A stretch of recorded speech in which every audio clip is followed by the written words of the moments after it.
Matapos ang 16 na taon ng Maguindanao Massacre, tiniyak ng Philippine National Police ang kanilang paninindigan sa pagprotekta sa malayang pamamahayag.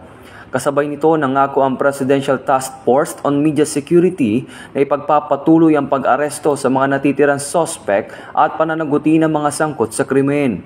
Noong taong 2009, 58 katao, 38 dito ang media workers ang pinaslang na mahigit 100 armadong lalaki na konektado sa Ampatuan Clan. Ayon kay Acting Chief PNP Police Lieutenant General Jose Melencio Nartates Jr., ipinapatupad ang policy reforms sa PNP upang matiyak na hindi magagamit ang mga pulis bilang kasangkapan ng mga abusadong politiko. Naninindigan ng Presidential Task Force on Media Security at Philippine National Police na proprotektahan ang mga mamamahayag. Noong taong 2019, nahatulan ang 28 akusado ng Quezon City Court kabilang ang mga membro ng Ampatuan Clan. Naghain din ng agarang mosyon ang Center for International Law ng agarang mosyon para sa 19 na pamilya ng biktima upang mapabilis ang pagresolba ng mga apila at mabigyan ng kompensasyon para sa mga pamilyang naulila.